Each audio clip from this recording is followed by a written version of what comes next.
go. I do believe we are live. So I'll say, indeed, and greetings unto you, beloved and holy friend. Thank you for finding yourself here once again, for sharing a moment with me, and for being guilty. For being guilty of being yourself. That is technically today's stream title. But today's stream title is inspired by feeling guilty about the things you haven't done. Right? And in that way, you are who you are right now, both based on the things that you've done and based on the things that you haven't done. Right? So if you're guilty of anything, you're guilty of being yourself. And it is this conversation that I've been having with myself for a long time about guilt, about shame, and about my unwillingness to want to feel it, right? Like my aversion to experiencing it. And there is this specific node of like guilt that arises when you feel like you're falling short, you know? Where you're not enough, you haven't done enough, you haven't given of yourself enough. And then there's a sense of guilt that arises because you aren't enough. Where I am trying to, in today's conversation, dispel that notion that you are in any way, shape, or form not enough. Because instead of being guilty for all of the things that we haven't done, we should be celebrated for all of the things that we have, right? And it's hard sometimes for other people to celebrate us, so we ought to celebrate ourselves. So with that in mind, I'm gonna celebrate myself. I have some White Widow in here. I'm gonna add some heat to this system. Dan, well then. The stand-up comedy fractal has been present in my mind, dude. How are you? It's nice seeing you here. Notice this topic. Did you get to encounter at Farpoint Station already, bud? Notice this topic. Being guilty of being yourself, you like that? Yeah. And what do you think about my point of if you didn't do everything and didn't do everything you did do and didn't do, you wouldn't be who you are now. Right? Quite literally. You would not be who you are. So, if you're guilty of anything, you're guilty of being yourself. Right? Hey Google, define guilty. Guilty, culpable of or responsible for a specific wrongdoing.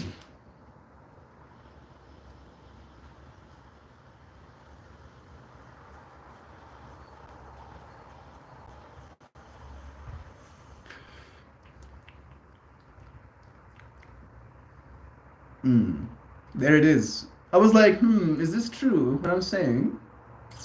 No, not actually. However, I can bring it back by saying the wrong you're doing in feeling guilty about being yourself is feeling guilty about being yourself. Boom. Boom. There's the wrongdoing right there. That's how it works. Nobody questioned me.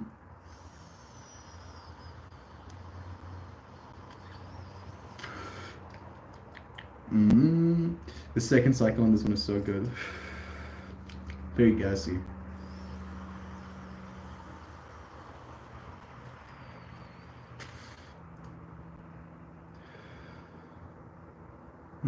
I'm done with my work that I have coming up this weekend. I am very happy about that. There's nothing for me to stress about anymore.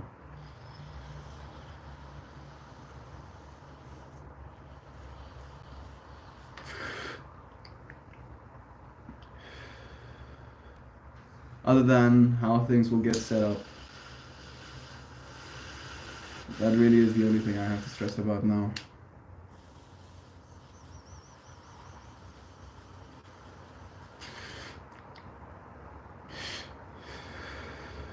And technically,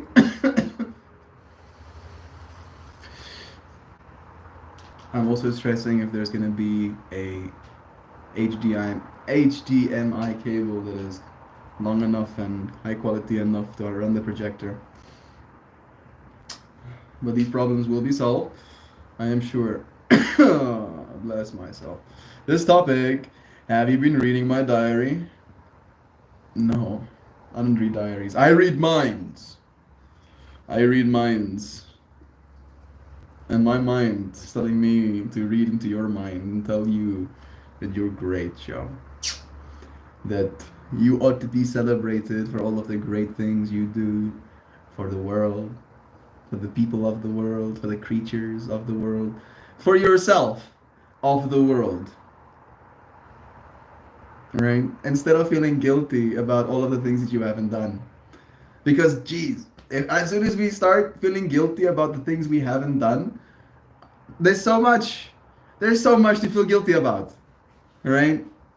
But again, directly next to that tangent, as soon as you start acknowledging all of the things that you have done, all of the things that you deserve to be celebrated for, that list grows exponentially as well. Maybe in some ways, we might feel one of our lists are bigger than the others, but in that case, you can still, from this moment of being yourself, go and make a difference. Do things, right? Don't feel guilty. Make a difference. Boom. Put that in your sunset photo and smoke it. Morning, friends and fam. Morning, Joviv. It's nice having you here.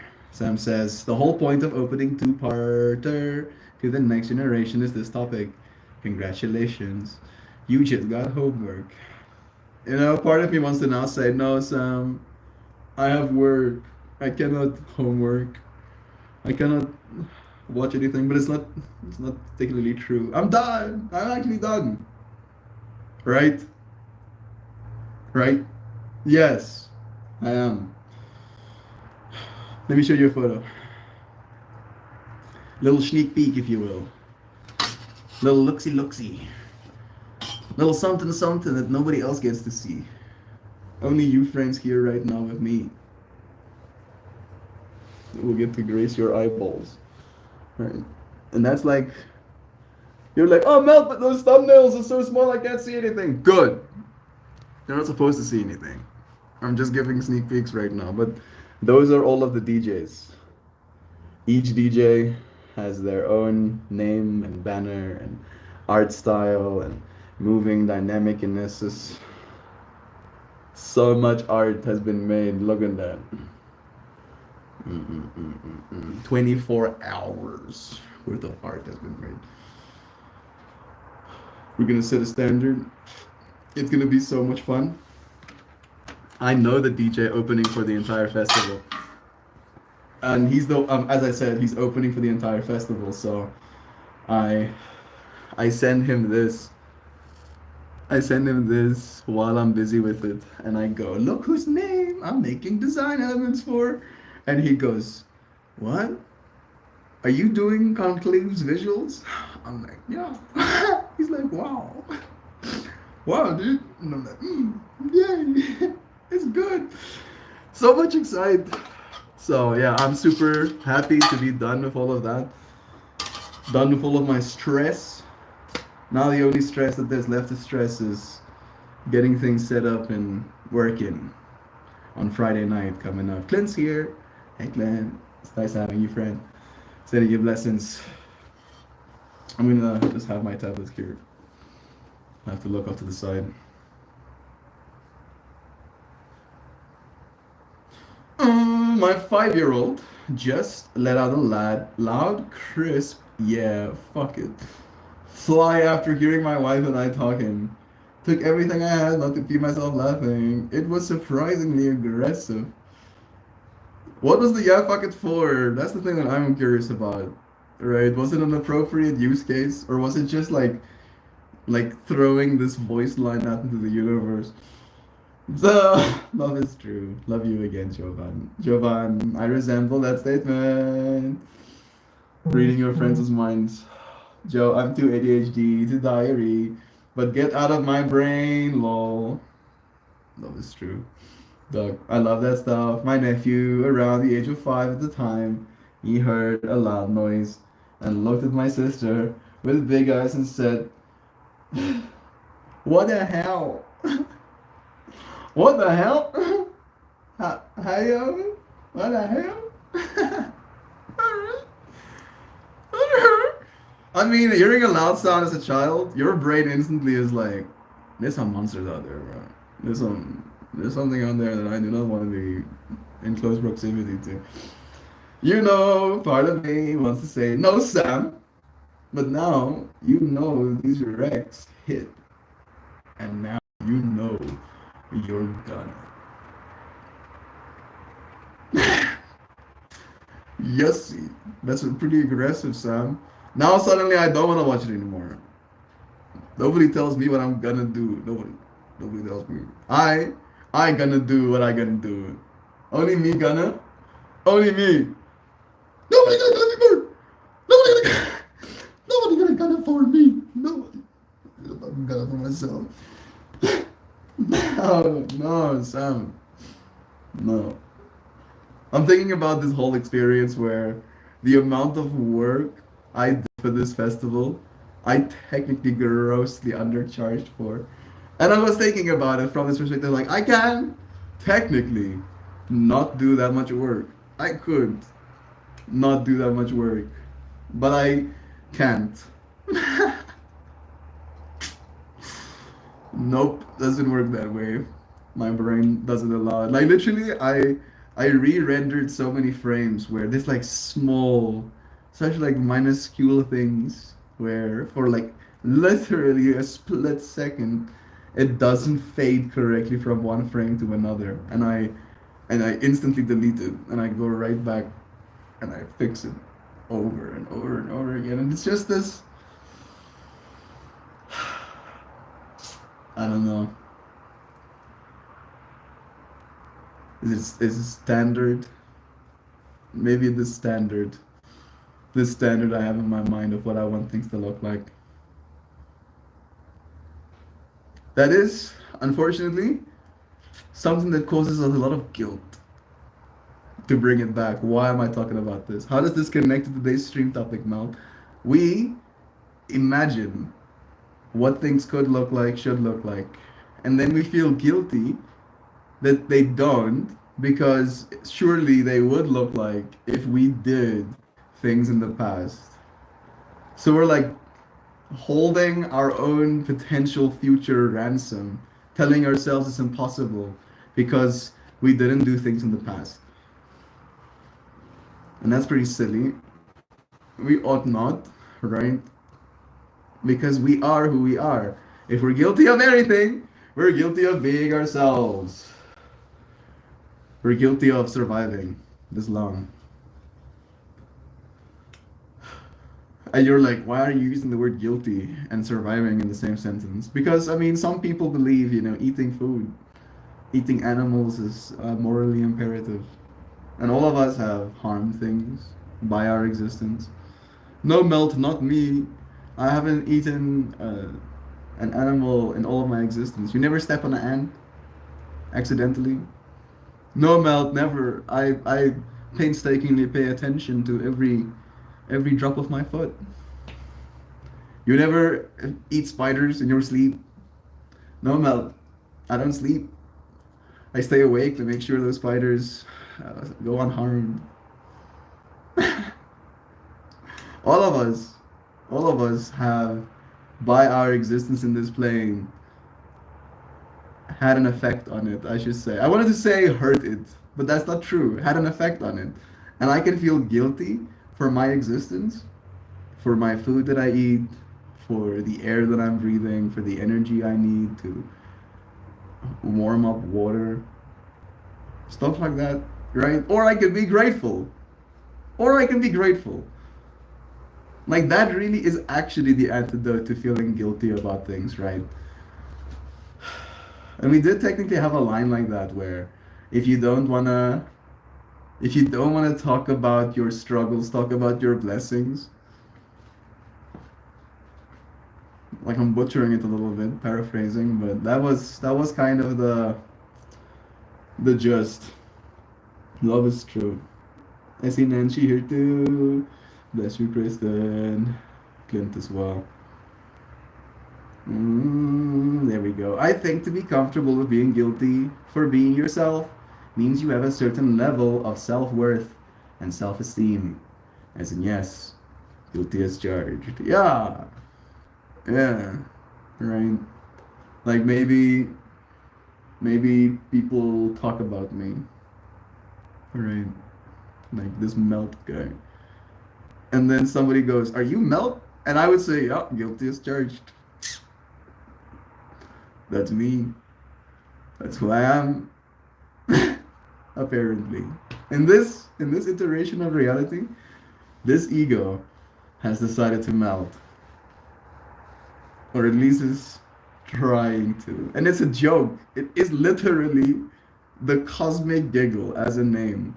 It's a reminder every single time someone says my name of like, hey, ego, melt. Because a name is literally someone pointing at your ego. And then as you're doing that, you're literally pointing and telling my ego to melt, which helps me, at least somewhat, maybe subconsciously, not take the conversation as seriously or not get this ego as involved in it, to make it a little bit more about the other person, to make it more about being a reflection.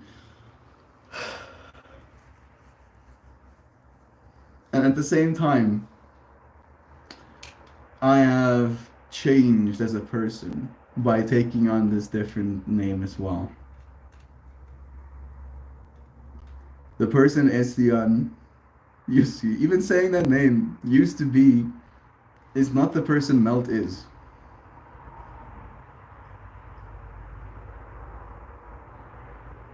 And I guess that's how it is for all of us growing up as people. But I am curious about feeling guilty. Feeling guilty for who I used to be.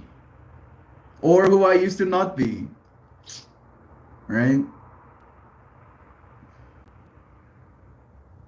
Maybe I get to be grateful for who I've become again. That if I wasn't who I was, I wouldn't be who I am. And it's literally an infinite loop that we cannot escape. It just keeps going. Ceaseless growth, conscious evolution, right? That's at least the ceaseless growth transitioning into the conscious evolution. Because if we're not going to become conscious of this process, we are going to feel just lost. I feel lost sometimes. For what it's worth. Despite how much direction I think I have and would like to acclaim as an ego that I do have. And I also understand that in communicating a certain level of direction, you can encourage people and make real change. Despite all of that, I am just figuring it out. I don't know anything other than I know I can try. And more often than not, when I try, I succeed. And I feel that's also, unfortunately, why it's so hard to try things that are hard. Because sometimes you don't succeed. I'm thinking about Blender right now. Jeez. That's one of the things that I don't. I have tried many things and instantly I'm good at it. Those are one of those things that's not like that. You can't just start blendering and then you're good at it. Maybe there's someone who's a savant, maybe. I don't know. But jeez. That's like some straight pain of like learning that software. And I should. I'll get back into it. I'll probably get back into it when I have more buttons to press. Or I have more fingers, metaphysically speaking, to press those buttons with. But until that day comes, I'm gonna leave it there. Yep, Southerners think that they can trick Jesus by applying just enough twang to a swear word to make it not a swear word. Trick Jesus. That's it's kind of funny, just to think of it. Like you die one day, and you've been just like twanging all of your swear words, and Jesus just like walks you directly into heaven, and you're like in a state of shock, like, aren't you gonna stop me? And he's like, nah. And you're like thinking to yourself, oh, I totally got away with it. And of course, Jesus being a God reads your mind. It's like, no, you didn't get away with it. You just didn't do anything wrong.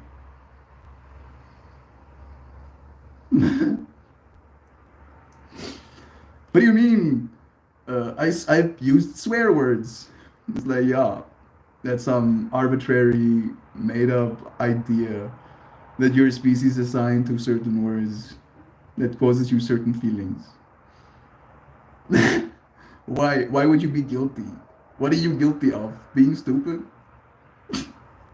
I'm sorry, I'm now being mean. But I've had conversations like this with my dad where we'll go down these narratives of like sin and of like how evil human beings are. And then I contrast it with what has happened on our planet, just like when it comes to events. Not like human wrongdoing, but like tsunamis, absolutely devastating people. Hailstorms, killing children, like shit like that.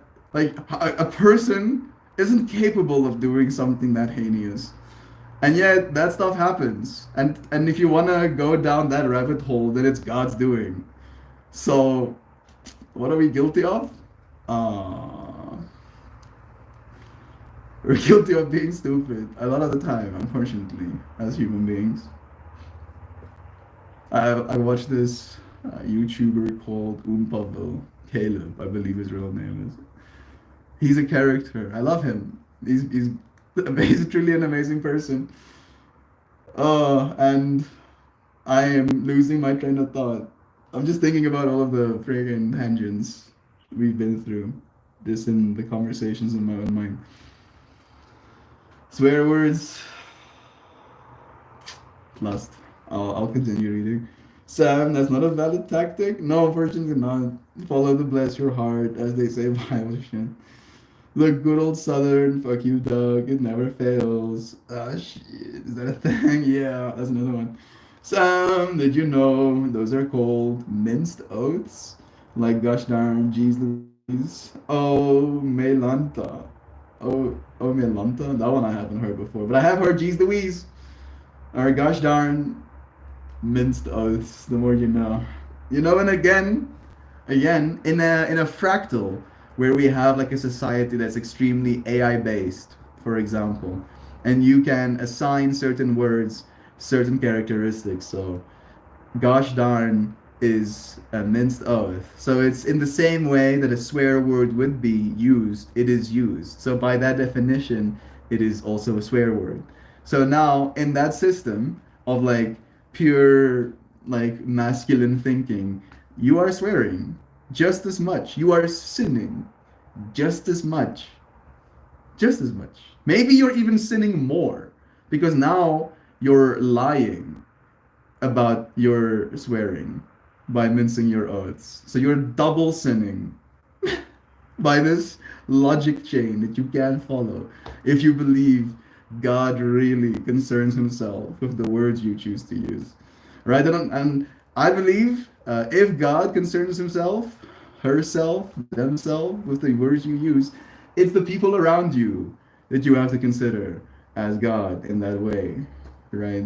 Like if I stand on a mountain and I yell profanities into the air, God is not gonna strike me down with lightning. Like, no, fuck you, guy. That's not gonna happen.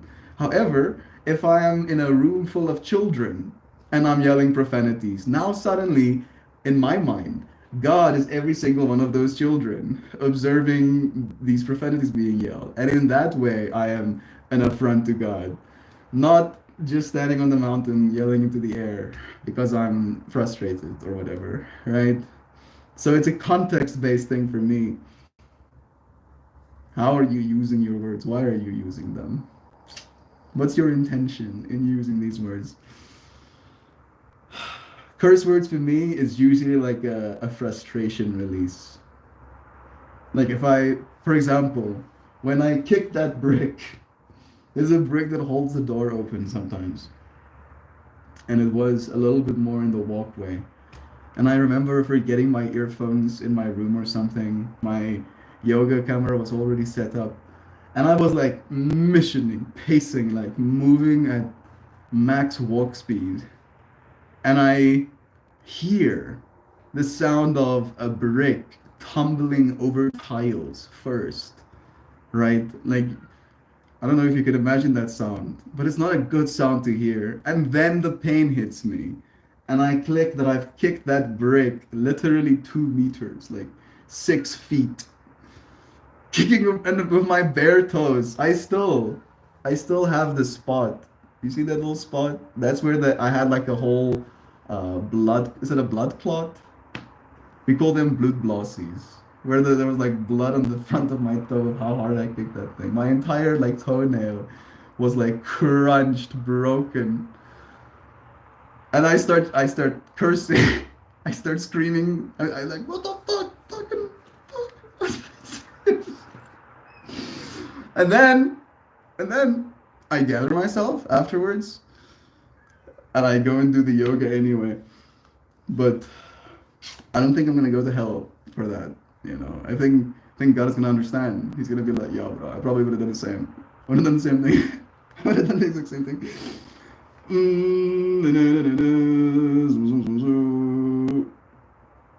Okay, I think I'm close.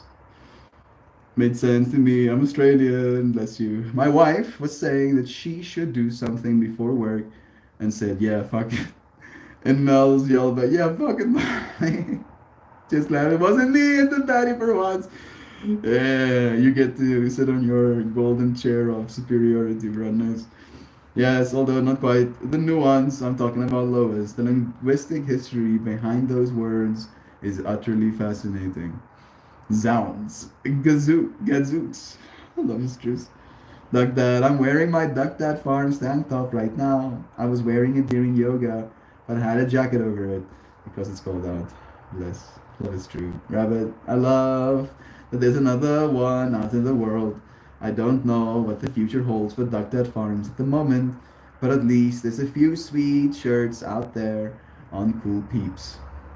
I think, I think, if Duck Dad Farms is gonna be a thing, it needs to be more content focused than maybe plant focused. That way, you can potentially still do your planting, farming things. Make like short videos of your process in doing so, and like making people aware of the fact that that is something you do, and then you just post consistently about that, right? You might not have to spend as much time taking care of so many plants, and you might not have to take time out of your day to try and sell them, try and network. You might do other things in the meanwhile, but again, you just building that thing, that online fractal, is going to basically keep a heartbeat in Duckdat Farms in a way that growing plants wouldn't be able to, right? And if you do that over the next 5 years, just like make consistent little videos about your process of, generating little saplings that people can maybe one day again buy, maybe, maybe if you feel so motivated, if you will, then it will be a lot easier when you come back to it, when the opportunity again arises. But that's just me being being who I am, right? Being guilty of being myself. That's what I believe, at least. You can do in the meanwhile. Nancy, I think you're right. When I'm overwhelmed with feelings of why can't you just accept me the way I am, the feeling under the feeling is I'm pretty awesome, and I wish you could see that. Yeah, that's true. How about that? That's very true. And it's a beautiful point you're making, Loizano. You are pretty awesome, and I see that. And you are accepted and welcome into the space knowing these things about you, dear friend. Estian is a sexy name, though. It's like Fabio. Needs to be said with thick, with a hair flick. Estian. Bruh, kill me. Oh, like if I ever do that, you should just like throw a bunch of bombs at me, bro. I don't know where you find them, dude, but no, please. It's not a bad name. It's just not me. It's just not me.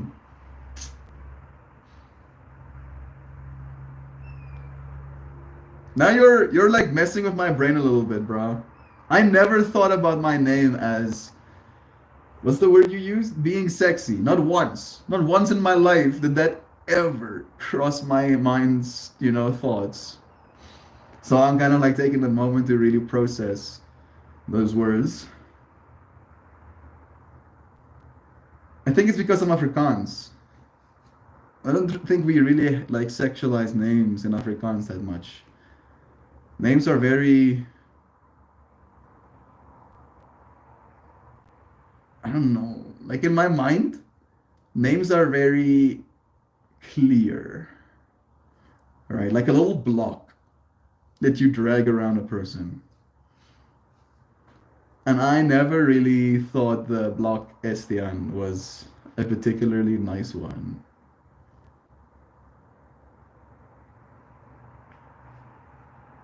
Hmm. I don't even like the way it looks when I see it written, for example. My mind is doing some sorts. No, sit down, please. It is Duck, but we must respect that it's Melt's dead name, and he chooses not to answer to it. There we go. Yeah. It's interesting you use that exact word, dead name, because that is what it is to me. Right? It is actually what it is to me. Thank you, Joyviv. I appreciate that. That's really nice. Sam, I just reread your comment up there about swearing. Yeah, you mean like she's such a or she. I think that's the fractal. I know I'm just speaking of the name itself, not the connection to Mel. Yeah, I get you. Thank you, brother bear. Love is true. Where's the trick Jesus with? Where's the trick Jesus with? That would be a great album title. It would kind of be hilarious, you know. Maybe it would be like an album where you listen to it and you think it's like great Christian values, but there's actually like a like an element of I don't know tomfoolery, shenanigans, layered in there. It would be kind of hilarious. Remember, Joy, I have lived my entire life with the and around the most boring names in the world. New names excite me. That makes sense. Words to Treat You With is an amazing name for a parody special. Where's a patriot? Where's Dan? Yeah, I mean maybe it could be like a cool special name. It's a very nice name though, so I feel you, Doug. Bless. Thank you, friends. Thank you. Like it actually is nice to know that.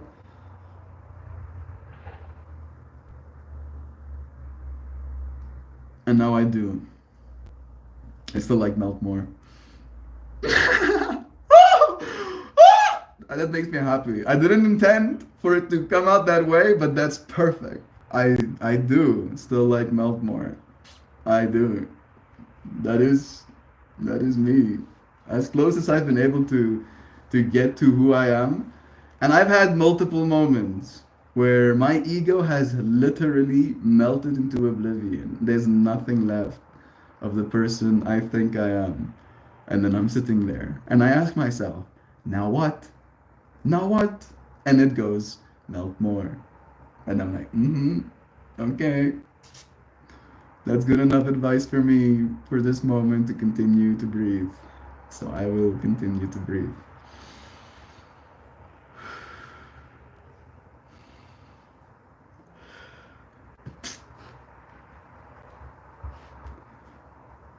Hmm.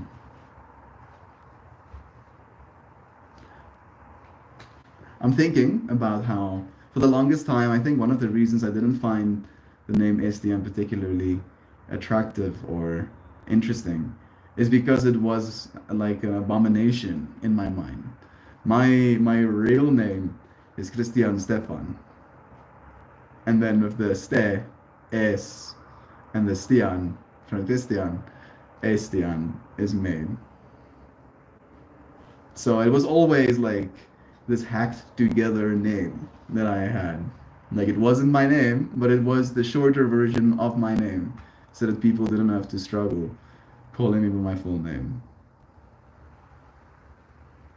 And I now wonder if there's a part of my apprehension that is feeling guilty in leaving that version of me behind. I introduced myself as Melt to my brother's girlfriend, and he goes, "No, he's not. He's Estian." Right? I go, "I'm Melt." And he goes, "No, he's not. He's Estian." And I'm like, I was literally thinking about that dead name thing, Joy Beef. I was literally thinking about that. Right? And I was like, that's not actually cool, bro. What you're doing? It's not actually cool. But I love him too much to make a thing out of it. If I came out as trans, my family would lose their shit. They would not. They would not accept me. Right? And I know that. And I know that. And I have explained to them what I understand about those communities as well. Right? And this is opening a can of worms. And this is, again, my masculine mind trying to make sense of something that is so far beyond what is to be made sense of, right? It's like making sense of life. Make sense of life quickly. Oh, you're having a hard time too? Yeah. In the same way, it's going to be hard to make sense of, a whole community of people who go through identity issues that I cannot even fathom. And in that way, through my own journey, through my own exploration, I have found that I identify as masculine. I identify with the part of my experience that is unchanged, right? However, as that unchanged masculine consciousness, I realize I experience the feminine, which includes this body, which by that definition for me means my body is feminine. And if you identify more with that feminine side of your experience, you will be more feminine in your nature. And if you find yourself in a body with a penis, you might not feel like there is a synchronicity happening. You might not feel the feminine that you identify with, and then you want to change, right? And I've explained this to my family in that way. Like, it's not that hard to understand, technically speaking, right? It might be hard for you to understand, but those are not the issues that you are facing in your life.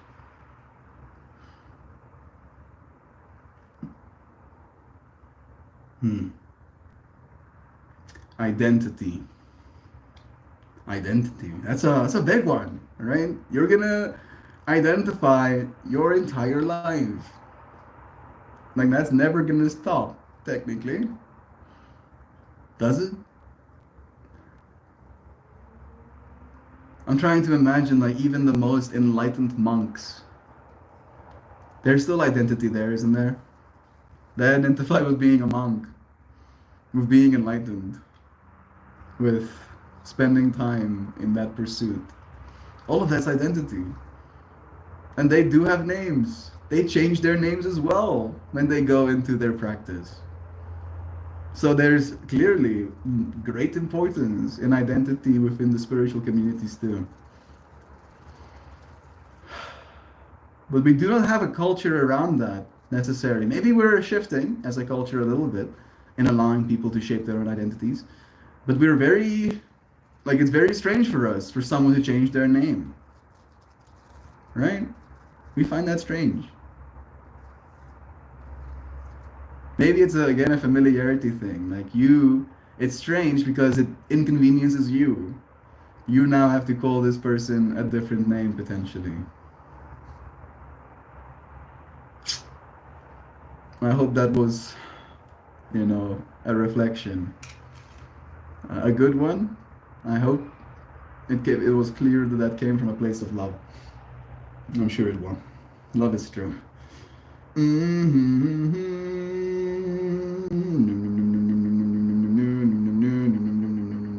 There we go. Doc, I hear that.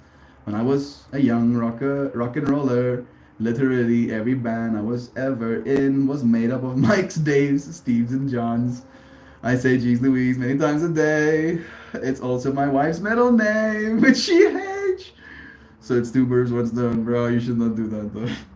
You know. Oh, dog. Instead of saying, oh god, people start saying, oh man. And then it diminishes further to, oh boy. Oh, infant baby. Oh, unfertilized egg. I'm gonna stop. I'm sorry. I don't know why I had to keep going. No, all the Catholic names here: Matt, Mark, Luke, and John, Michael, totally Daniels and Davids and Stevens. I've met many of those names as well myself. To say that swear words are my flavor enhancers of my vernacular, if it is directed at you, you will know otherwise. It's just the intensity of my emotions. My son James' best friends are Luke, Paul, and Samuel. That's wild. It's the dad named Jesus and Mom Mary. That is wild. That is actually wild. Jeez. No, they're all from different families. That's even more wild. The freaking Luke, the Paul, and the Samuel coming together with James. Sitting on the toilet, as Mel saying, sitting in your golden throne of superiority. I told you I'm a mind reader, bro. I keep telling you, friends, I read minds, and nobody believes me. And it's good that you don't believe me, because I don't know when I'm reading minds, right? That's kind of where my mind reading falls apart, is that I'm reading minds, and then by the time I've already read the minds, I find out I've been reading minds. So it's not really useful. I can't use it, right? I can't read minds and be like, now I know information about you or something. It's more, I'll just feel the urge to say something, and then it will be said, and then suddenly people are like, wait a second, I just had that thought. Oh, the fuck. It's happened many times where I start singing a song someone has in their head next to me, where I'll start singing it, and then they fucking look at me with a sense of like, and I'm like, what? What's happening?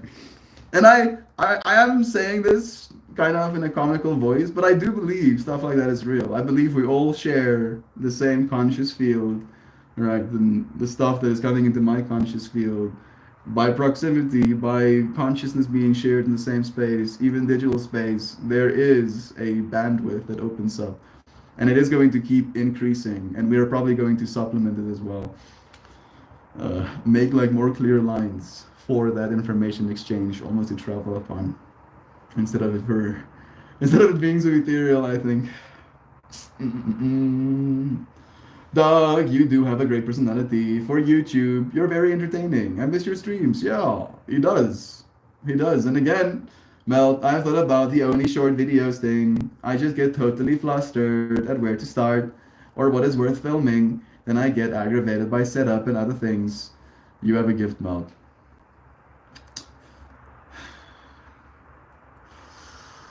On one hand, I want to agree with you, being like, yes, I am gifted. And I acknowledge this privilege. And I accept the responsibility that it will bring into my life. And then on the other side, I want to go, I'm not special. You think I'm special? No, dude. I'm not like those freaking Gen Zers right now who can just crank out 10 videos a day that they make of themselves on TikTok. I cannot do that. I cannot do that. That's not possible for me. I cannot talk to a camera. I have to talk to you as a person on the other side of a live stream. Otherwise, my brain glitches out. So I get that as well. And in that way, maybe you just do show and tell. You just show people stuff, bro. You don't even have to put yourself on camera. You do have a nice voice, so I recommend you do your own voiceovers. But other than that, you can just show people stuff. And again, do it from a perspective of wanting to share something with a friend. Be like, I'm doing this thing. Look at this thing I'm doing. And that's all you have to do. That really is all you have to do. And you can do it for anything. You can show a bunch of dirt on the ground because you just knocked over a pot. And you can show yourself cleaning that, and you can upload that short, bro.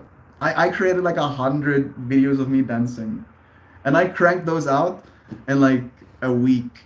I created 100 of them because I would dance, like I would put music on, and then I would dance for an hour while recording all of that, and then I would just like chop it up into all of the drops, and then I would render out like 23 different videos in a single pop. And they're cringe. They make me cringe to death. But technically, they did bring like 79 new subscribers onto the channel. Right? 79 souls that might not have seen the Meltmore space if not for those short videos. So, and in that way, it is free advertising. Right? Like Google is literally giving you free advertising. Every single time they show your video to another person, that's an impression. That is something that companies pay for, big dollars to get, to impress upon an individual, their business, or their product. And in that way, YouTube makes you the product. And it is kind of like grimy if you want to think about it in that way. But the way I choose to think about it is all of us attribute value, contribute value in this world. And if I believe that there is something of value for me to give, then it doesn't matter to me that I have to compete on a platform. Because that's not what it's about for me. And like, weirdly enough, we had a moment like that today, where as I was getting ready to do my yoga stream, John tells me about this individual who has 1 million followers.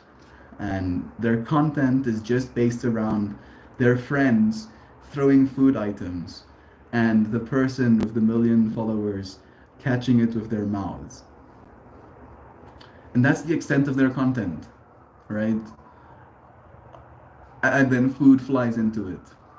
And millions of people are like, yeah, here, have a living. Have a living for doing this.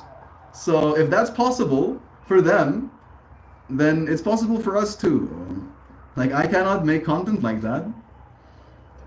As you friends are well aware, like there's different ways for all of us to do different things. And I understand that I might not have what it takes to go viral, but I also understand that that's not what I'm here for. Right? And I've had this conversation with a few friends before where if now suddenly, it has to be a progressive thing. If now suddenly we had 1 million people in this live stream with us, the dynamics would in some way change. I would still try and maintain my conversation with you, even though it's 1 million people, but my likelihood of being able to take a moment and read a comment by a friend, even 2 comments by a friend in a single live stream, would diminish rapidly. And that would change the value we can get out of this moment. So again, it's the whole feeling guilty about doing things or not doing things, or feeling guilty about not being a certain amount of success. Like, it's not the point. Not the point. Celebrate where you are. That is the best thing we can do with our lives, ultimately.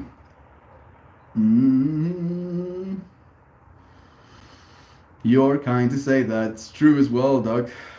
Yeah, same, Doug. I play really well with other people, but if I was on a camera by myself, it would be 20 seconds of awkward stuttering, then nothing else ever again. Me too. Me too. Sam, that's the thing, right? Maybe it will be easier with like an assistant. Because again, I did technically start this stream because I felt the place in which I am the most equipped to be is amongst friends. And expecting my friends to be in the same space as me every single day, no matter where I am, would be very selfish. So I decided to start doing this live stream. And I was talking to myself today, as I do. I talk to myself like I'm other people a lot, right? And in this conversation with myself, talking to someone else, I told myself about this this understanding that I have come to when it comes to what I'm doing this for. And I was talking to a very young cousin, like I mean, he's not that young, he's 10. It's pretty young, right? Like, he was asking me as myself, why am I doing this? What am I doing? Right? And I told him that in the same way, you can have a friend. That when you are excited about something or when you're sad, you can go to them and tell them about it and you can feel better. I am trying to be that friend for the internet. All right, and then articulating that to myself in that moment, I was like, that seems like a very tall order. Can I do that? Is that possible? I am going to try. I will make an extension of myself. Another extension of myself. But it might be weird. There is going to be some level of a bottleneck. And again, I think it's going to be a guilt thing, right? Like, if I'm busy working, the way I've been working this last week, I cannot be the melt that is the great friend to even 5 people, right? Like, I literally do not have the time. I've not had the time over the last, week to be a proper friend to a single person. So I feel guilty about that sometimes. If I think about it, I start feeling guilty about it. So in making an extension of me that can be a friend to someone else, I allow myself to feel guilty again in not having that moment myself.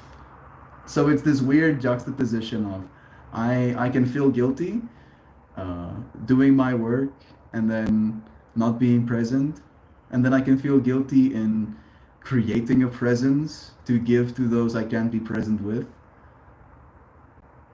Or I can be grateful.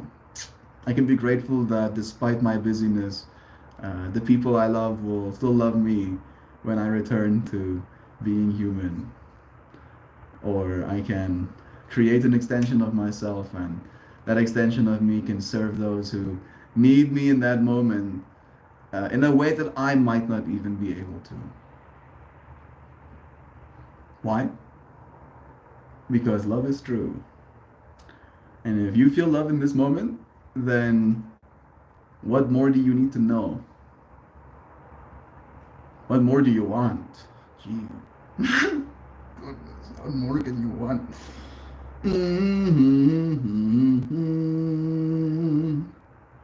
Video saying, oh dog, when I lived in Tennessee, my best friend was a guy named Michael who had long, wavy golden hair and pretty big brown eyes, and he looked so much like the famous painting of Jesus. That's awesome. And guess what his parents named him?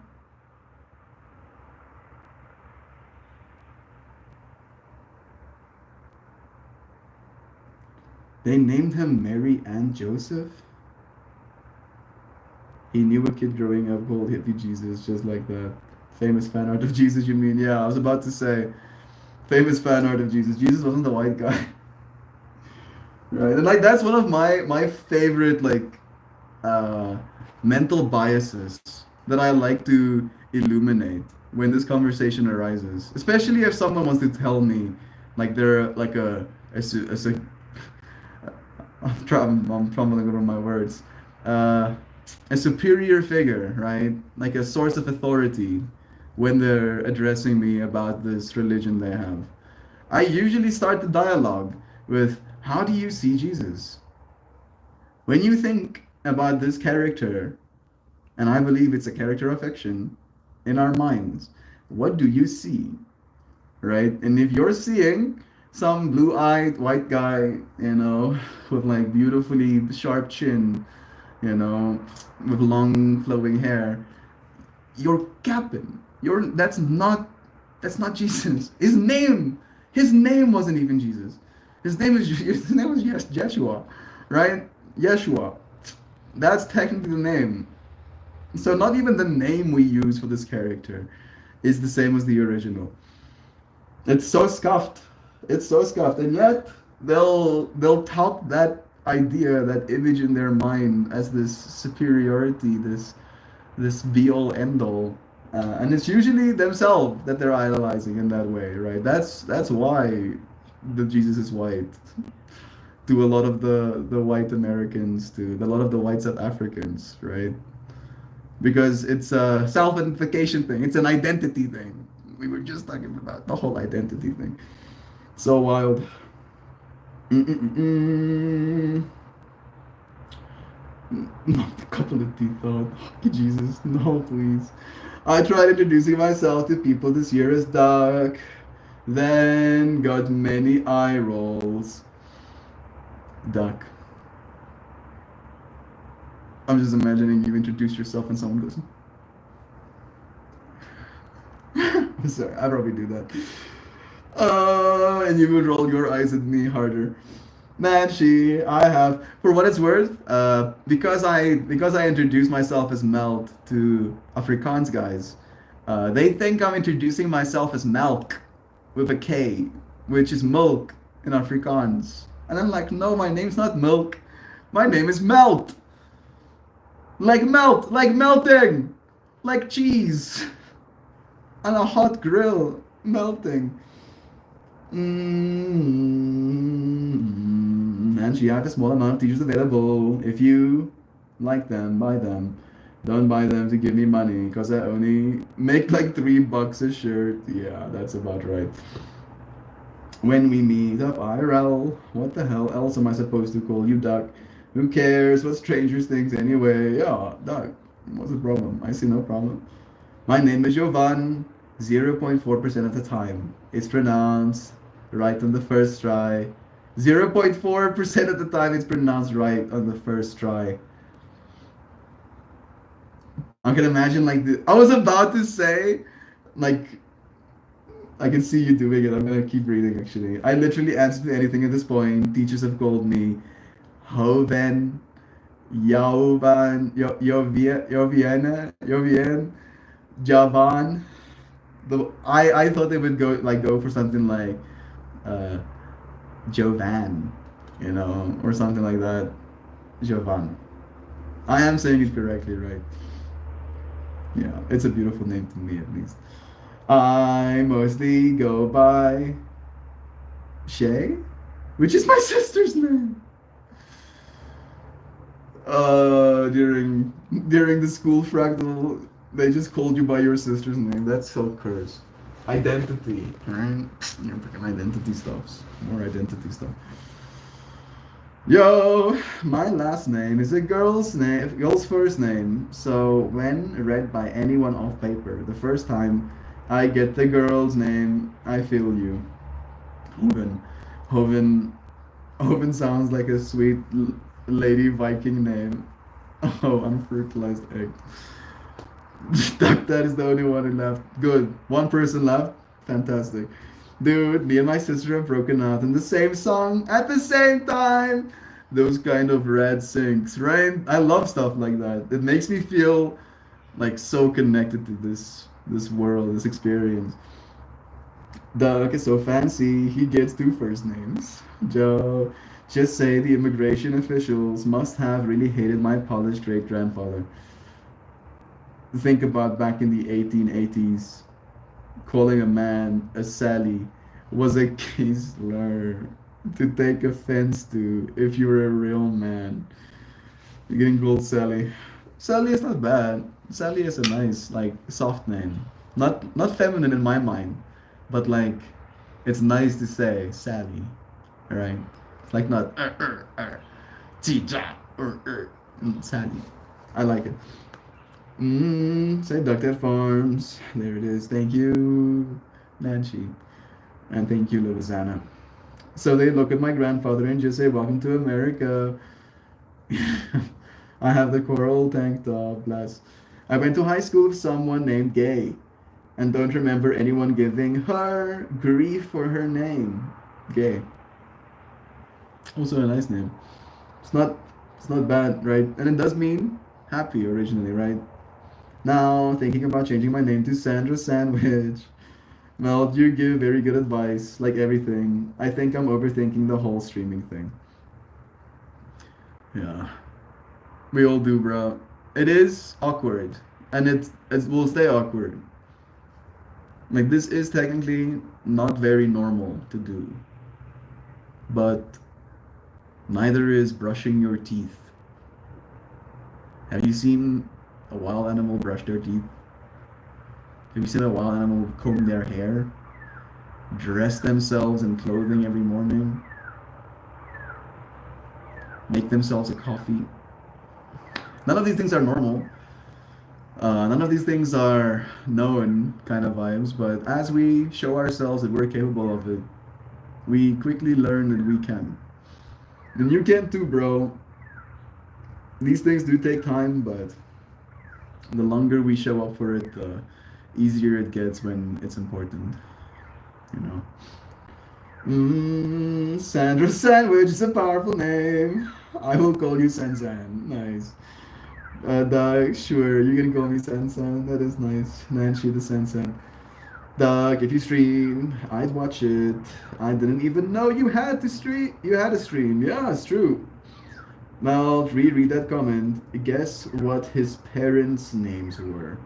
Oh, his parents' name were actually John and Mary. Thank you for letting me read that again. Mary and Joseph. Mary and Joseph was his actual parents' name, and they gave birth to a child that looked like Jesus, or at least the fan art of Jesus, as Sam aptly said. That is kind of funny. Sansan, I do have a YouTube. That is from my art band days. I was just too busy this season. Streaming wasn't an option. I did really enjoy it though. Holy shit! Introducing yourself as Milk as a white South African is the best rap name ever. Milk. Milk. I mean, maybe it is kind of funny. I have like leaned into the joke where someone calls me Milk, and I'm like, fine. Now I'm Milk. I am pretty white, all things considered. So maybe I could be Milk.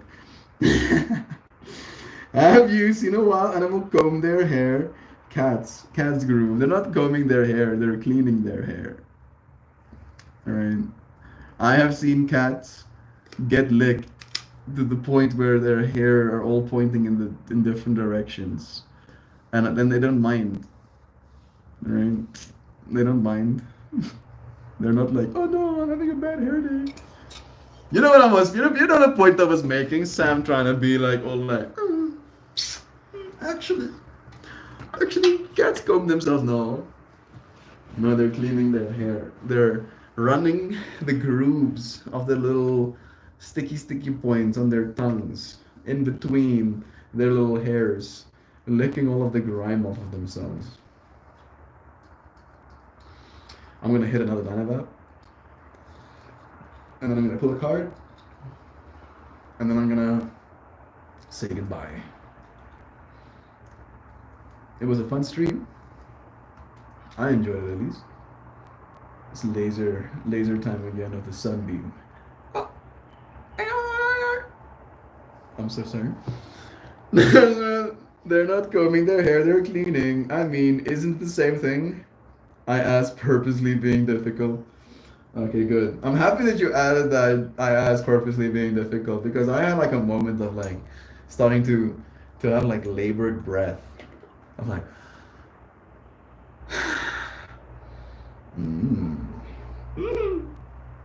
oh wow, this smells so good. It smells so nice. I have like a little humidity back in there now.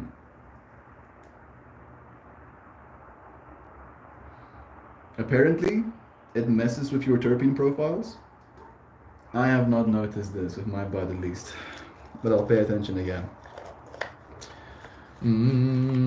That's true.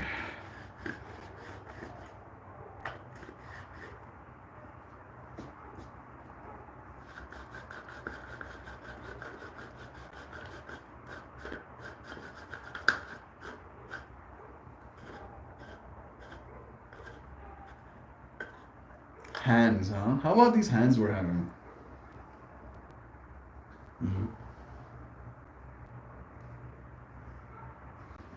My finger has mostly recovered. You see that little spot? I used to not have skin there, and now I do again. That's pretty neat. I do like that. Mm-mm-mm.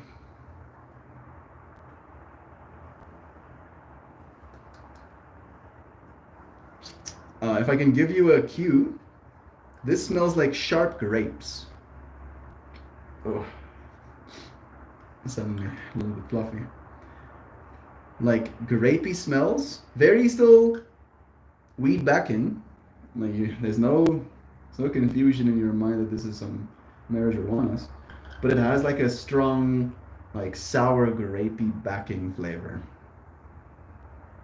And this is the bud that has that like a grape-ishness to its vapor as well. I started to have a moment of labored breath. I will note that for future reference, Melt becomes agitated when his arguments become semantically destabilized.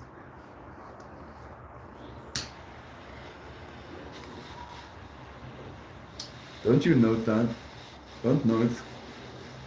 Don't write any notes.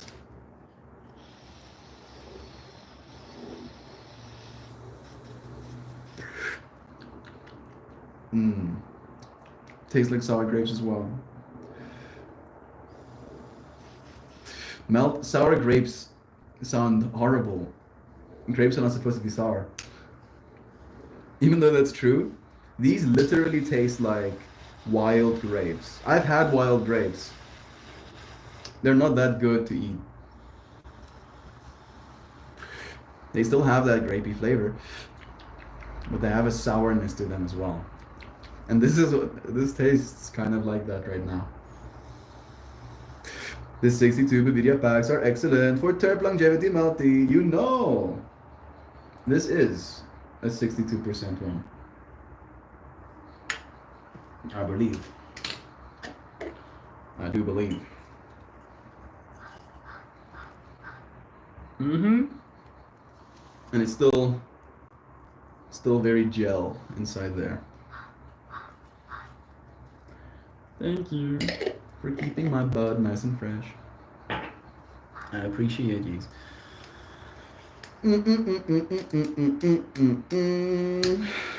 I'm adding one more cycle of heat, and then I'm gonna go get my cards.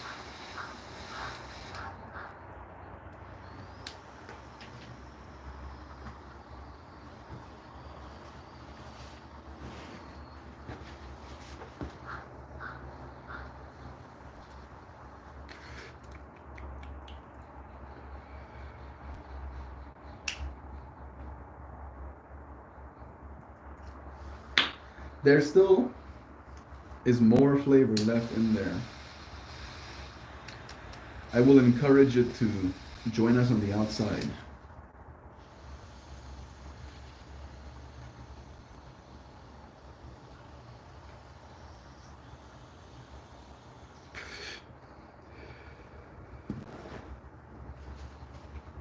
All right, that is more than enough.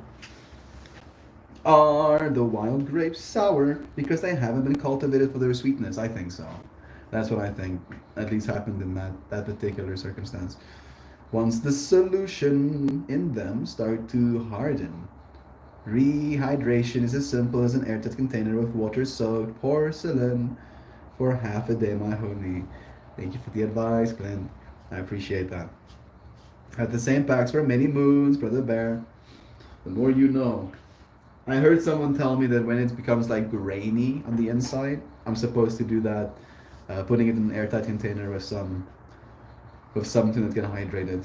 Soaked porcelain. Soaked porcelain. I don't know if I have any porcelain to soak, but I appreciate you, friends. Be right back. Thank you for the advice.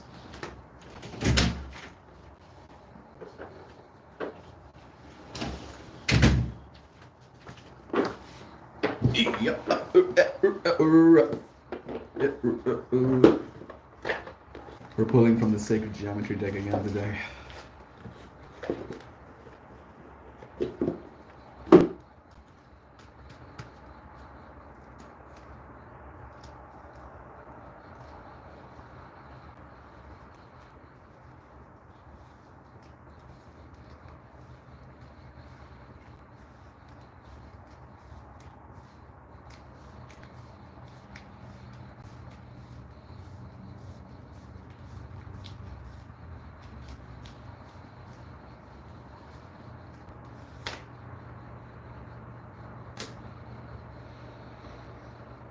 Yeah, I feel like this is definitely the appropriate card for today.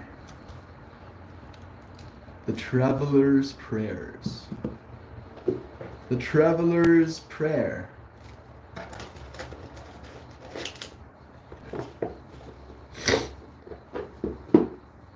Water-soaked porcelain. Back of the toilet in the tank. I mean, I don't think the toilet is airtight, is the problem, right? So I'm gonna go with a no on that one. But I also went like, what's the one thing that we have that's porcelain in our house? And I did think about the toilet and the sink, and I was like, yeah, but those things are like smooth and watertight. They don't get soaked. They're not supposed to get soaked. Back of the toilet and tank. Only if you're a Cretan, Joy Vivian, put that right back in your bud. You know, I would literally explode. I would spontaneously combust and turn into like a thick vapor that will slowly dissipate. Curiosity and adventure. One more time.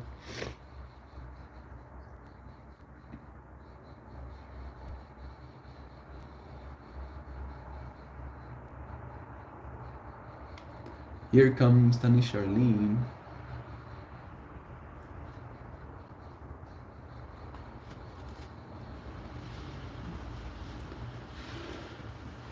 Alright. This card celebrates the spirit of curiosity and adventure. The traveler is a perfect embodiment of the openness it takes to fearlessly step into the world and experience the many wonders that may come your way.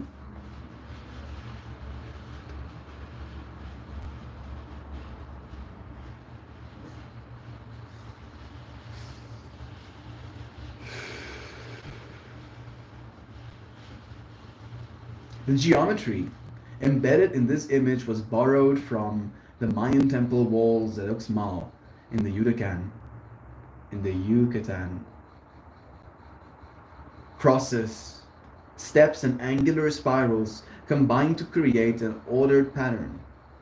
This figure raises his arms in prayer at sunrise in salutations of another day of adventure.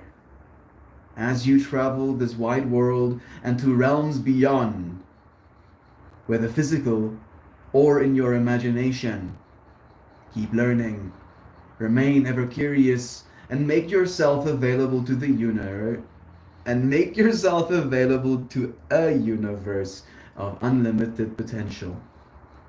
As you embark, a prayer flies with you, a prayer for safety, for loving encounters, for beauty and expansion of your worldview, and for adventures that occur only when your heart is open, allowing you to embrace magic.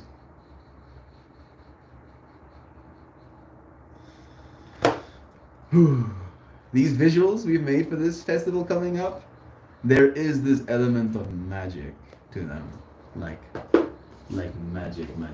So this is good.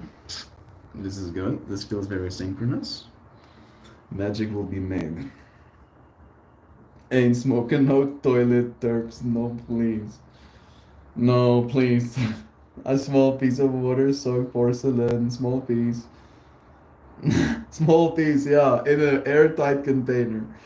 I don't know if any of you have shrink rays that you're shrinking your toilets down with. Sidewalk chalk, calling my name. Be well, wonderful humans. Excellent stream today. Oh, that's so nice. Bless you, bro. Have a good one as well. Bye all. After today at the home front. Until next Monday. We did the same emoji. You did. Sending you blessings, dear friend. Have a good time. Also, I got a new toilet a couple of days ago. My old one died. Yay! And my landlord replaced it. That part, the yay. I already read that part. Not yay for the toilet line. Yay for the landlord replacing it. I don't know why it's been making me feel slightly smug that I have been the only one to salute this throne. It is kind of nice, right? Like there is an element of fascination in me. Like when I go places, when I go up on top those rocks or on that little hill, I think to myself of all of the other souls that might have gone here before, right? But I don't think that that depth and that fascination stays as deep and fascinating when you're thinking about the toilet in the exact same context. So you having that fractal of, you know that all of the people that will use that toilet maybe in the future, if you end up moving at some point, they'll have to think about all of the people that could have sat on it, and you never would have to, because you know, right? You have like a certain context. So I don't think it's smug as much as it's like you are informed, right? And that information is sitting well with you. It's like, yeah, good. This is good. Love is true. Thank you, Jovan, for our goodbye message. Have the mostest, beautifulest, and absolutely abundant day, everyone.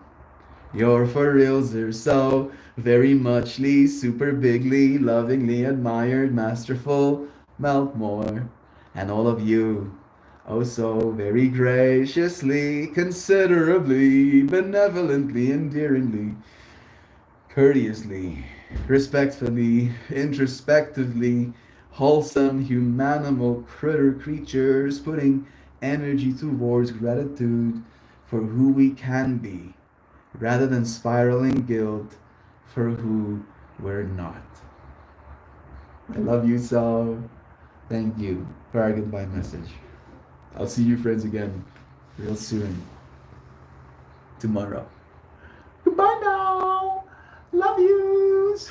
And cheers. Missed my button. Cheers.